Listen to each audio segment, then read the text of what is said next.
Bonsoir à tous, voici les principales informations de ce mercredi 9 juin 2021.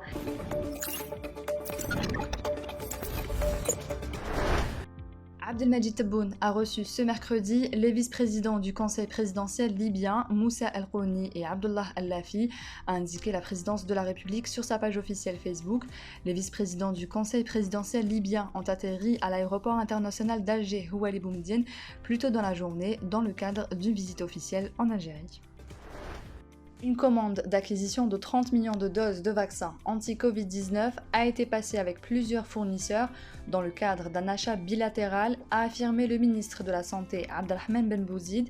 Dans un entretien paru ce mercredi dans le journal Liberté, le ministre a ajouté également que l'Algérie réceptionnera un quota de 700 000 unités de Sputnik V, restant dans le cadre du contrat de 1 million de doses signé avec le partenaire russe. Concernant le dispositif COVAX, Ben Bouzid a tenu à souligner qu'il y aura encore des quantités de vaccins à réceptionner, affirmant qu'initialement un quota oscillant entre 12 et 16 millions de doses, dont beaucoup d'AstraZeneca, était prévu.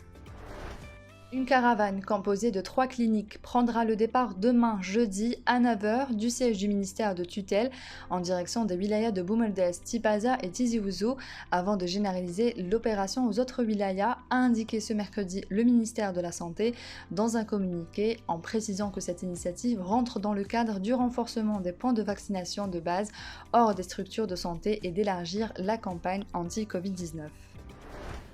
L'ambassade de France en Algérie a annoncé qu'à compter d'aujourd'hui, 9 juin, les flux de voyageurs entre la France et les pays étrangers seront rouverts selon des modalités qui varient en fonction de la situation sanitaire des pays tiers et de la vaccination des voyageurs. Les voyageurs en provenance d'Algérie classés en zone orange, vaccinés avec un vaccin homologué par l'Agence européenne du médicament, peuvent entrer en France sous réserve de présenter un test PCR négatif de moins de 72 heures avant l'embarquement, a indiqué l'ambassade dans un communiqué rendu public ce mercredi. Concernant les voyageurs en provenance d'Algérie non vaccinés ou vaccinés avec un vaccin non homologué par l'Agence européenne du médicament, ils ne sont autorisés à entrer en France que s'ils justifient d'un motif impérieux, présentent un test PCR négatif de moins de 72 heures avant l'embarquement, se soumettent à un test antigénique à leur arrivée et un isolement de 7 jours, ajoute le communiqué.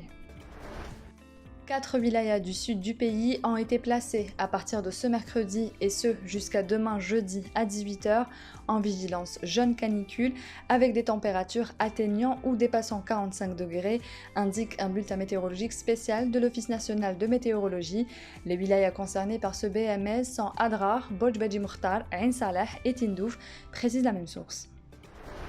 La journée de ce mercredi a vu les camarades de Bedran effectuer une balade à l'intérieur du Centre technique national de Sidi Moussa. L'ensemble des joueurs et membres des staffs se sont retrouvés dans l'après-midi pour une dernière séance d'entraînement à Alger. La délégation quittera demain matin la capitale en direction de Tunis à bord d'un vol spécial et dans la soirée, les joueurs de Belmadi auront droit à leur entraînement de reconnaissance sur la pelouse du stade Hamadi Agrabi de Rades, là où est prévu le match de vendredi à 20h30 contre les Aigles de Carthage. C'est la fin de ce journal, merci de l'avoir suivi. L'information continue sur notre site www.lesoirdelgérie.com.